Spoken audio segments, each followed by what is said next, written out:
The campus idol jumped into the river, and I was kind enough to save him, but he resented my meddling and pushed my head under the water. In the end, I drowned, and he was successfully rescued. It turned out the campus idol's stunt was just a desperate attempt to win back his ex-girlfriend. My parents were devastated and cried for justice for me. He, in turn, shamelessly accused my parents of being vultures profiting from tragedy. My elderly parents were cyberbullied until, in their despair, they took poison. After my rebirth, I once again encountered the campus idol jumping into the river. This time, I just smirked and watched him struggle in the water. Chapter 01. Oh no, Ethan Blackwood jumped into the river. Sincere, you're a great swimmer. Go save him after being reborn. I found myself watching this familiar scene unfold again. Ethan Blackwood was flailing in the water, his face red from choking. The more he struggled, the faster he sank. There was a large crowd of onlookers, but no one dared to go in after him. The river current was strong, and the light was dim, making a rescue attempt too dangerous. In my past life, I had recklessly dived in to save him, but he had pushed my head under the water. Are you insane? Who asked you to butt in? You love playing the hero so much? Then let's die together.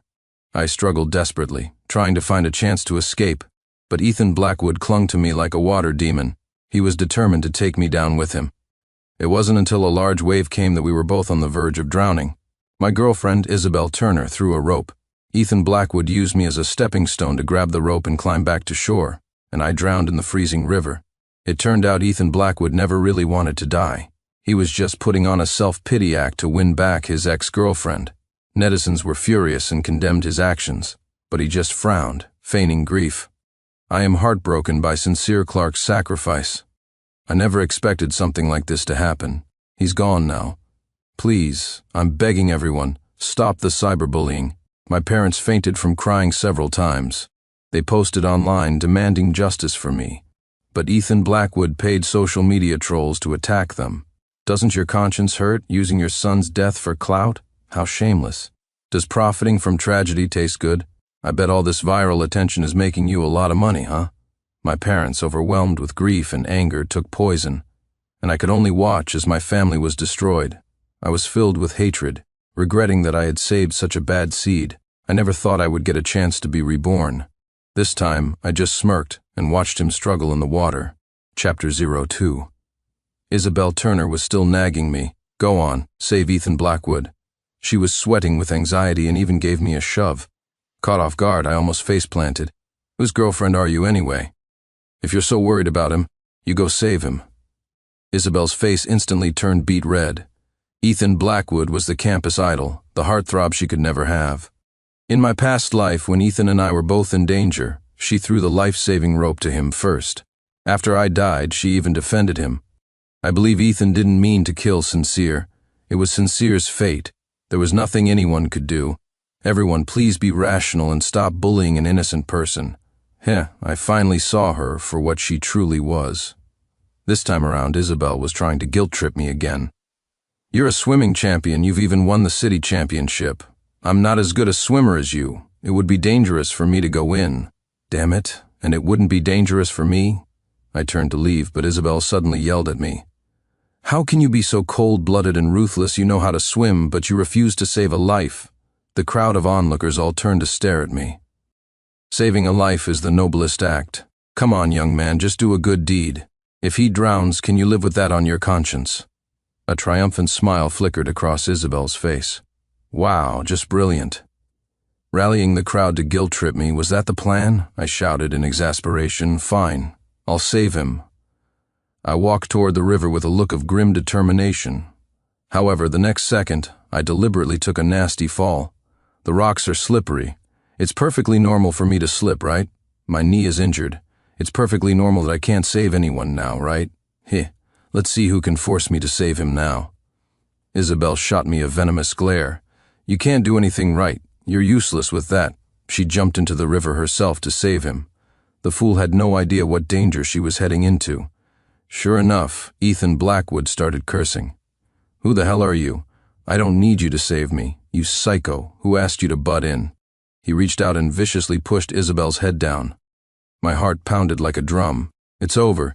It's over. She's going to die. Chapter 03. Surprisingly, Isabel deftly dodged his attack. She grabbed hold of Ethan Blackwood and dragged him back to the shore. Even after being rescued, Ethan was still fuming. "Who are you? Why did you save me? I don't want to live, just let me die," he roared hysterically like a madman. Isabel, showing no resentment, held him tightly. "Don't give up on life. There are so many people in this world who love you. Even if the whole world abandons you, you still have me." I almost gagged listening to this. What kind of cheesy romantic drama were they acting out? Ethan coughed violently and passed out. Isabel immediately began giving him mouth-to-mouth resuscitation. Damn, she was really getting into that kiss. The onlookers stood there, stunned. I felt like the biggest fool, a whirlwind of emotions churning inside me. 10 minutes later, the ambulance arrived. Isabel carefully helped Ethan into the vehicle. With my injured knee, I limped over to get in as well. Isabel shot me a disdainful look. "Stop being so dramatic. You need an ambulance for a little scratch like that? Don't waste time that Ethan needs for emergency treatment." And then she kicked me out of the ambulance. I had to laugh as I watched the ambulance speed away. Ethan Blackwood was a repulsive snake who bites the hand that feeds it. "Isabel Turner, you saved him. You'll live to regret this." I took a taxi to the hospital myself to get my injury treated. I heard that Ethan was out of danger. Any later, and the outcome might have been dire. Now he was affectionately holding Isabel's hand. "I almost died. Thank God you saved me. If you'll have me, I'd like to be your boyfriend." Isabel looked completely smitten, unwilling to let him go. "Sweetie, as long as you're okay, are you hungry? Do you want something to eat?" Ethan nodded obediently. "Anything is fine." Isabel reluctantly let go of him and went out to buy food. And that's when she ran right into me, eavesdropping. She had been all flirty with another man, showing no guilt whatsoever. She didn't even care about my leg injury. "Great, this was heading for a breakup," I said with a stony face. "We need to talk." Chapter 04. There's nothing to talk about with a cold-blooded man like you. Don't think I don't know. You faked that fall on purpose. You just didn't want to risk your own neck to save Ethan. Cowardly and selfish. "You're disgusting." Isabel bombarded me with accusations, leaving me stunned. Okay, she could think whatever she wanted. I cut straight to the chase with 2 words: "We're done." Isabel was ecstatic, looking like she'd just won the lottery. I knew what the fool was thinking. She had saved Ethan Blackwood and finally caught her heartthrob's attention. Of course, she wanted to dump me as quickly as possible to be with him. But she had no idea that Ethan's heart belonged to someone else. His whole stunt was just to win back his ex-girlfriend. The way he was suddenly acting all sweet with Isabel was definitely suspicious. I couldn't wait to watch their little drama unfold. After Ethan and Isabel made their relationship official, they became the talk of the campus. Wow, they're truly a match made in heaven. Saving his life like that, how could he not be moved? What a power couple. I'm totally shipping them on a small path. Isabel was walking hand in hand with Ethan. They both looked blissfully happy. In an awkward twist of fate, we ran right into each other. Isabel shot me a smug look, practically glowing with superiority. Her expression screamed, "Look at my new boyfriend." All I could think was, what a pain. I rolled my eyes dramatically and turned to walk away. Just then, Ethan suddenly collapsed. Isabel panicked and rushed him to the hospital. It turned out Ethan's lung condition had flared up again. His lungs had been severely damaged from the drowning incident. Later that afternoon, when I went to the hospital to get my dressing changed, I happened to overhear Ethan on the phone with his ex-girlfriend. "I jumped in the river, and you didn't come to see me. I'm sick, and you still won't visit me. I have a new girlfriend, and you still don't care. Are you really done with me for good?" The person on the other end was silent for a moment, then burst out shouting, "You're so annoying. Can you just stop with the drama? I am never, ever getting back together with you." Ethan's chest heaved with anger. "Fine, don't you regret it?" He slammed his phone on the ground. It all clicked into place for me, and I trembled with excitement. So Ethan was using reverse psychology to win back his ex, and Isabel, the big sucker, was still completely in the dark. I hid by the door, thoroughly enjoying the eavesdropping. Just then Isabel returned with the medicine and shoved me aside rudely. "What are you doing here, haunting us? Are you planning to do something to Ethan?" Chapter 05. I tried to hold back my laughter, I really did, but it was a struggle. "I'm here to witness your happiness. I hope you and Ethan Blackwood have a wonderful life together," Isabel said smugly. "You don't need to tell me that." Mwahahaha. I hope you enjoy being the fool. Ethan's lung condition was quite serious. Isabel was running around, stressed out, trying to raise money for his medical bills. In the end, she actually came to me to borrow money. I wouldn't be asking you if I weren't truly desperate. In my circle of friends, you're the only rich person.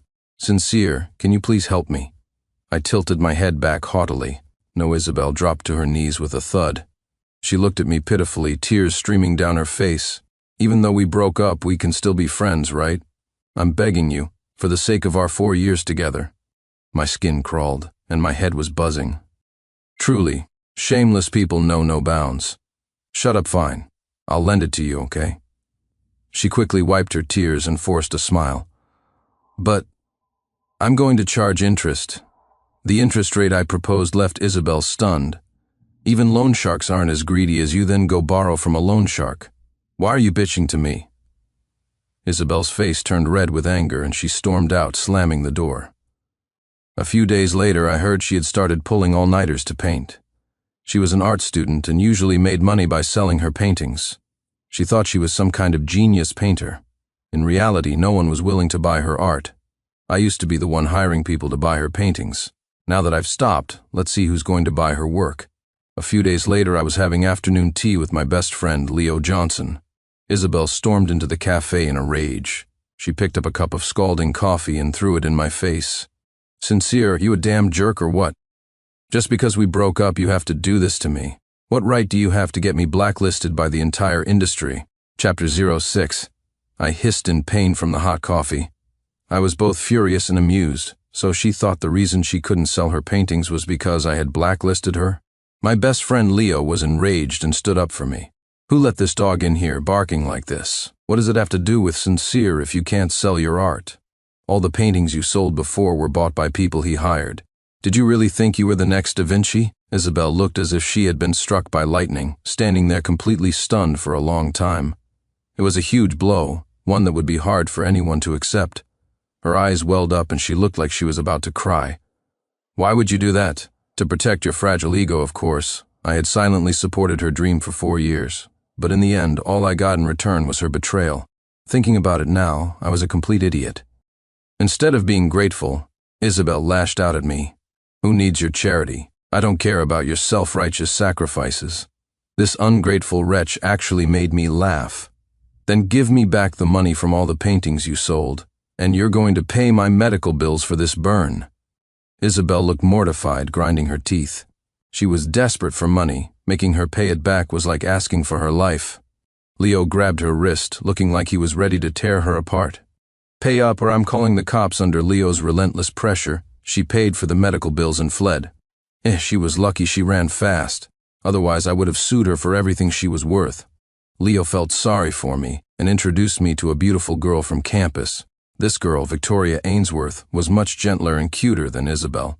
She was also smarter and came from a wealthier family. On top of that, she was a famous painter. A few days later, I went to an art exhibition with my new girlfriend, and there we ran into Isabel trying to hawk her paintings. Isabel was getting rejected left and right, even getting into heated arguments. What is this supposed to be? Exactly, it doesn't look like a chicken or a duck. What do you people know? This is art, a bunch of blind fools. Right, it's always everyone else who doesn't appreciate her. The truth was, her paintings really weren't that good. Only the old me was willing to praise her skills so ridiculously. Isabel tried for a long time but didn't sell a single painting. Her disappointment was palpable. Victoria and I were walking hand in hand when we bumped into her. Isabel saw me and shot me a dirty look. Well, you rebounded pretty quickly. Chapter 07. Victoria, holding my arm, let out a cold laugh. So you're Sincere's ex-girlfriend? Sincere used to have such terrible taste. That really got to Isabel. Who do you think you are, talking to me like that? You're probably just with him for his money too. Victoria casually pointed to a piece in the exhibition. See that? That's my work. This whole exhibition, I organized it. Do I look like I need to cling to a man for money? When Isabel saw the signature on the painting, her expression was priceless. Because Victoria Ainsworth was her idol, the painter she admired most. She had once vowed to become the next Victoria Ainsworth in the art world. And now, meeting her idol was this embarrassing. Ha ha ha, that was a satisfying takedown. Victoria wrapped her arm tighter around my shoulders, looking very affectionate. "Not only do you know nothing about art," she said, "you also know nothing about men. You're completely blind." Isabel was scolded like a schoolgirl. She wanted to retort but couldn't find the words, so she grabbed her pathetic paintings and fled in humiliation. But this was only the beginning of her nightmare. To pay for Ethan's medical bills, Isabel started doing portrait sketches on the street. When I saw her, she was being yelled at by a customer. "What is this garbage you've drawn? Am I that fat? Can't you draw properly?" "No, ma'am, I already tried to make you look better." "Is that a person or a pig? What are you trying to say?" The large woman was so angry she smashed Isabel's stall. They got into a huge fight, attracting the city officers. Isabel tried to play the victim, but the officer just gave her a warning. "No street vending allowed here. That'll be a $500 fine." She didn't earn a single cent from her stall and ended up having to pay a fine. Even so, she gritted her teeth and carried on.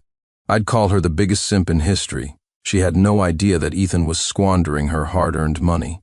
This pure and innocent campus idol was out clubbing every night. His friends were all a bunch of delinquents. "Ethan, are you still dating that Isabel girl?" "Yeah, still am. She actually thinks I like her." Ethan smoked a cigarette with practiced ease. No coughing, no signs of discomfort. He didn't look like someone with a lung disease at all. Ethan took a drag and sneered. "That massive simp is nothing but my personal ATM. Does she really think I'd ever be interested in her?" His friends all praised him, calling him a genius. I pulled out my phone wanting to record the scene. I wanted Isabel to see her prince for who he really was. But on second thought, that wasn't enough. Those two scumbags got me killed in my past life. I couldn't let them off so easily. I wanted Isabel to witness the truth with her own eyes. Chapter 08. Half a month had passed, and Isabel still hadn't raised enough money for the medical bills. I had a friend give her a terrible idea. Working as a hostess at a nightclub could earn her more money. The fool still wanted to save herself for Ethan. But my friend told her she could just be a companion for drinks, no funny business. Isabel gritted her teeth and agreed. On her first night of work, she landed a big client. She thought her luck had finally turned, but when she pushed open the door, she saw a familiar face. Ethan was surrounded by a crowd of hostesses. Isabel's eyes widened, staring straight at him. The man who was supposed to be in the hospital was here, in a nightclub. Ethan looked away in a panic. Isabel advanced on him, step by step, her eyes looking like they were about to bleed. "You're using my money to pay for other girls? You have the nerve to say that? You're working as a hostess?" Ethan stood up, turning the tables on her. Isabel's shoulders trembled with rage. "You know exactly why I'm working as a hostess. How could you betray me like this?" Watching the live feed from the security camera, I couldn't help but laugh out loud. This is the fate every simp deserves. Ethan, wincing as she gripped his arm, violently shook her off. "Well, you shouldn't have gone behind my back to become a hostess. Neither of us has the right to judge the other with that." He tried to flee the scene. Isabel chased after him, grabbing him and refusing to let go. "Were you just using me as a sucker? How did I never see what a jerk you are before?" Give me a reasonable explanation. The people around them were too scared to say anything, let alone intervene. Ethan's eyes rolled back in his head, and he collapsed. This trick of faking illness never failed him. Isabel was terrified and immediately rushed him to the hospital. "Ethan, you have to be okay. I was wrong. I shouldn't have yelled at you." I heard that Ethan and Isabel made up. Ethan apologized, and Isabel forgave him. They were as close as ever, their relationship seemingly stronger than before. The logic of a simp is truly bizarre. To pay for Ethan's treatment, Isabel worked even harder to earn money. Ethan lied, claiming he needed lung surgery that would cost $300,000. With no other options, Isabel came to me again. She knelt before me, her eyes swollen like walnuts from crying. "Sincere, I can't just stand by and watch him die. I'll consider this a loan. I'll pay you back double in the future. I'm begging you, please, will you help me?" I didn't react, so she started banging her head on the floor. A crowd of onlookers gathered, making the situation incredibly awkward for me. "Isabel, can you please get up? Not unless you agree." "Fine, you want to play dirty with me? Well, I'm not going to give you what you want." I sat down cross-legged on the ground right in front of her. Isabel looked at me with teary eyes, as if I were her last hope. "Sincere, I'm really out of options. Ethan is just scamming you for your money. How can you be so naive? Wake up, please." She shook her head, a hint of disdain in her eyes. You don't need to stir up trouble between us. Ethan can be a bit impulsive, but he's a kind man. I was speechless. Chapter 09. Kind my ass. It's all an act. I seriously wonder if she has a brain. Isabel seemed to be losing her patience. Are you going to lend me the money or not? I was losing my patience too. He's using you as an ATM. Isabel quickly scrambled to her feet. If you're not going to lend it, then don't. But don't you dare slander Ethan, you cold-blooded, ruthless man. I was wrong about you. I'll figure out the money myself. I won't bother you anymore. I was shocked. Me, cold-blooded and ruthless? Fine, fine. I shouldn't have meddled. Even if Isabel gets sucked dry, she brought it on herself. I'll just wait for the day she regrets it. Isabel started selling her blood to support Ethan's treatment. Within days, she looked as pale as a dying patient. But she was still far from the 300,000 goal, and Ethan's supposed surgery date was fast approaching. With no other choice, she turned to loan sharks. Isabel barely rested, delivering food whenever she had a spare moment. She probably thought she was so devoted and noble. Meanwhile, Ethan was spending lavishly, buying designer brands without a second thought. One day I was shopping at a luxury store with Victoria. Ethan saw us and, without warning, punched me in the face. My cheeks stung with a fiery pain. Are you crazy? What did you hit me for? I'm hitting you, you shameless homewrecker. Ethan glared at me with fury, ready to strike again. Victoria quickly stepped in front of me to protect me. Ethan Blackwood, if you've got a problem with your brain, go see a doctor. We broke up. Stop harassing me. OMG, it's a small world. So Victoria was Ethan Blackwood's ex-girlfriend. I said angrily, you're the damn homewrecker. Victoria held me close, afraid I would get hurt. Ethan was acting like a lunatic. You ignore me, you block me. It's all because of him, isn't it? What does Sincere have that I don't? The contempt in Victoria's eyes was undisguised. She looked at Ethan as if he were a bug in a latrine. Sincere is my boyfriend, not a homewrecker. He's a million times better than a scumbag like you. If you dare to slander him again, don't blame me for what happens next. I shot Ethan a defiant look, raising my eyebrows. He looked like he was about to explode with rage, his fists clenched so tight they cracked. Victoria protected me like a mother hen protecting her chick. If you're going to have a meltdown, go to a psychiatric hospital. Don't embarrass yourself here.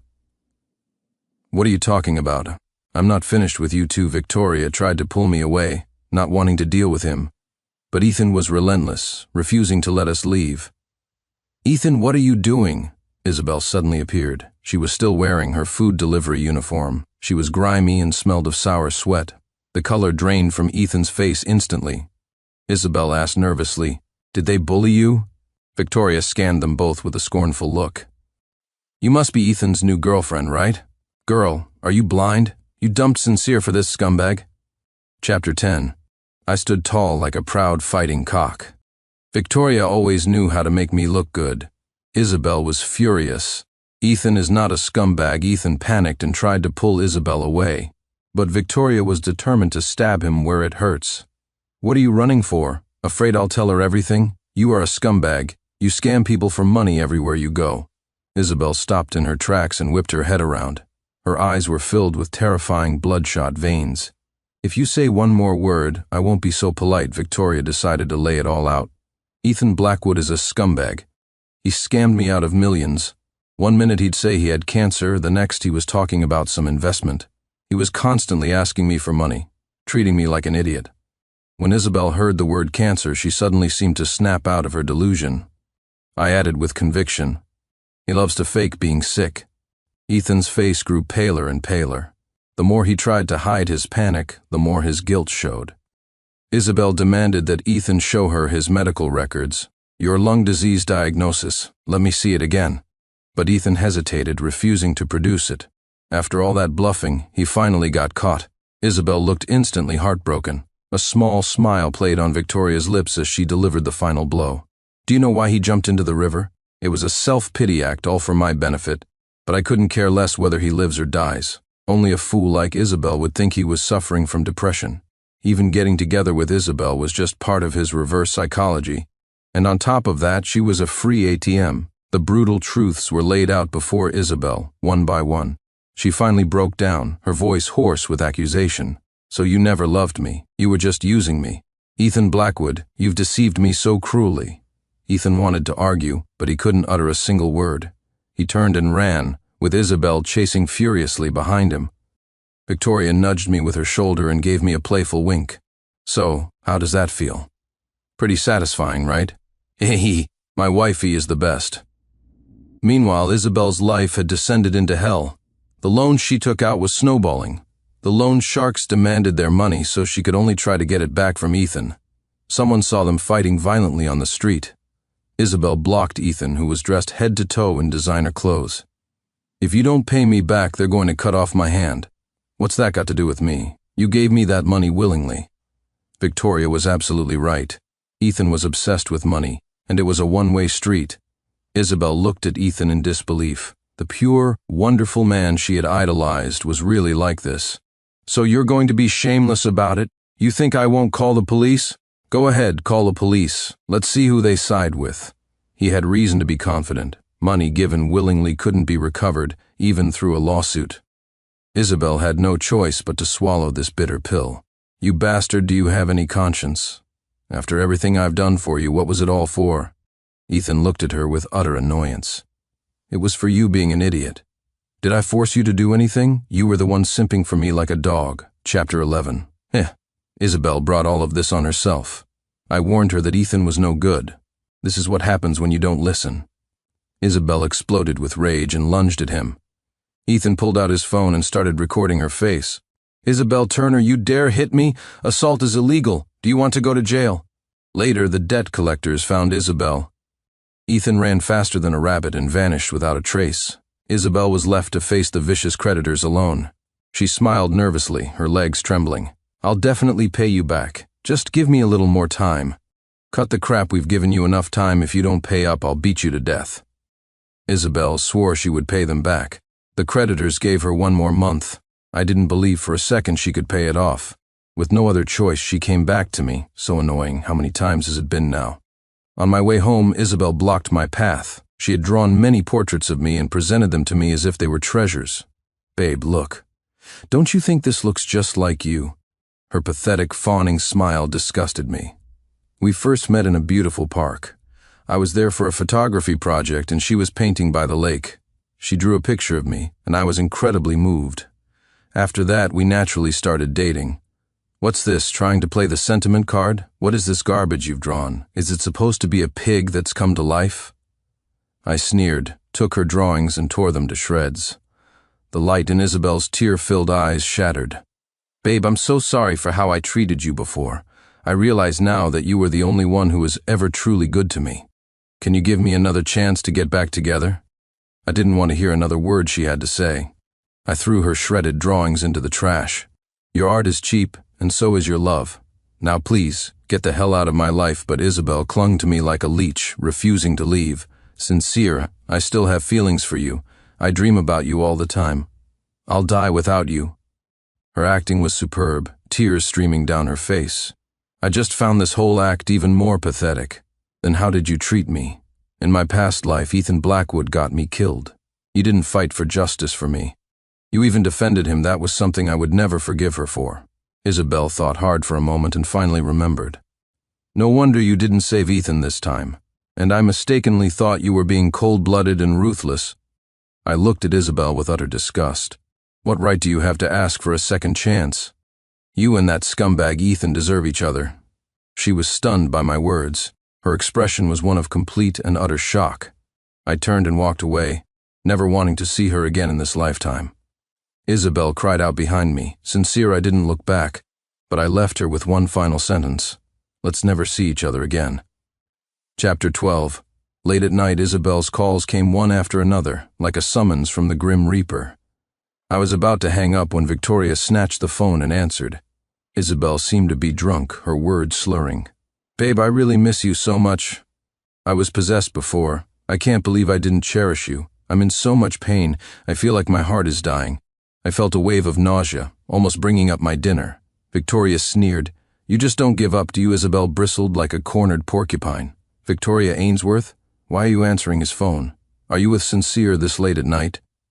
Victoria's breathing was slightly heavy, making it obvious what we had been doing. Sincere and I were sleeping soundly. Why are you up so late, having a meltdown? Isabel started screaming into the phone. Don't touch him, I'm warning you. Don't you dare touch him. He's my boyfriend. Don't you dare try to come between us. Victoria retorted impatiently. Does anyone not see through your little act? You're just after Sincere's money to help you pay off your debts. You're a truly pathetic human being. Isabel, ever stubborn, was still trying to argue. Shut up, I really do still have feelings for him. Put him on the phone. I want to talk to him. I snatched the phone and yelled, Are you insane? We're broken up. If you call and harass me again, I'm calling the police. She was silent for a moment, then broke down into painful sobs. Oh my God, she sounded like a screaming marmot. My eardrums were about to burst, so I hung up the phone and blocked her number. Victoria pinched me hard. Ah, what was that for? Can't you tell I'm jealous? I smiled and ruffled her hair. Then how about your hubby makes it up to you? After his scam was exposed, Ethan Blackwood disappeared. Isabel looked everywhere but couldn't find him. She had to figure out how to pay back the loan sharks on her own. To raise the money, she sold her family home, but she was still short $230,000. In desperation, she jumped into a river. A kind citizen called for an ambulance, and she was rescued in time. The loan shark warned her that if she tried anything funny again, he would go after her parents. Isabel wanted to die but was too afraid. She finally understood what it meant to be in a living hell, until she found Ethan Blackwood. Ethan was decked out in designer gear, having found himself a new sugar mama. Isabel's eyes turned red, and she lunged at him. You bastard, you've ruined my life. Because of you, I've lost my money and my boyfriend. Ethan's face turned red as she choked him. Are you trying to kill me in public? I wish I could cut you into 1,000 pieces seeing the commotion. The rich woman quickly left. Ethan's meal ticket had flown away, making him even more furious. Get off me, Isabel. Are you crazy? Help murder Chapter 13. The mall security guards quickly restrained Isabel. She stared at Ethan with defiance, her screams echoing through the mall. I saved your life, and this is how you repay my kindness? In my past life, Ethan repaid my kindness with cruelty. Isabel had acted like it was none of her business, even saying it was my own bad luck. Now it was finally her turn to taste that bitterness. A crowd of onlookers gathered around them. Ethan shamelessly retorted, Just because you saved me, I have to be with you. Isn't that just guilt-tripping? When it comes to twisting the truth, you had to hand it to his lordship Ethan. The onlookers began to condemn Isabel's behavior. Isabel roared, Ethan Blackwood, I'm going to kill you. Ethan fled, booking a flight out of the city that very night. But when death comes for you, there's no escape. That night, Isabel disguised herself as a taxi driver. As soon as Ethan got in the car, she hijacked him and drove to the suburbs. According to the security footage later, Isabel had gone insane. She was holding a chainsaw, advancing on Ethan step by step. With no way to escape, Ethan could only beg for his life. I'll pay you back, okay? Just don't kill me. He took off his designer watch and handed it to her, along with the bank cards in his wallet. But the murderous intent in Isabel's eyes didn't fade. Ethan's face was pale as he desperately backed away. I gave you all the money. What else do you want? You deceived me emotionally. How do we settle that score? Whatever you want, I can give it to you. Good. Then I want your life. Ethan was so scared he wet his pants. Isabel was like a demon, a chilling smile on her face. I couldn't bring myself to watch the rest of the footage. I could only hear the sound of the chainsaw and a man's screams. When the police arrived at the scene, even they were sick to their stomachs. The gruesome sight left even veteran detectives with psychological trauma. However, they couldn't find the culprit, because at that moment Isabel was standing below my apartment building. I opened the window and froze, the hair on my arms standing on end. Isabel was covered in dark red blood. She looked at me with tears in her eyes, holding up a painting. It was a painting of our wedding, a scene we had once imagined together. By a small river, with colorful balloons and a sea of roses, Isabel and I holding hands walking down the red carpet. Babe, what do you think of this painting? Let's get back together. I'll spend the rest of my life making it up to you. The sound of police sirens grew closer in the distance. I looked at her sternly, as if she were a stranger. You're not going to have a rest of your life. Next time, try not to be such a terrible person. In that instant, all hope drained from Isabel's face. She stood motionless. When the police took her away, she was unusually calm. Before getting into the police car, she turned to look at me one last time. I thought I saw a deep, painful regret in her eyes, but regret was useless. She had brought all of this upon herself, and this ending was a fitting one for her. Later, Isabel Turner was found guilty of intentional homicide and sentenced to death. Initially, she was diagnosed with a mental illness. If she had appealed, she might have escaped the death penalty, but it seemed she had lost the will to live and did not appeal. As for Ethan Blackwood's gruesome death, even his parents refused to claim his body. The elderly couple said they had no son with such a depraved character.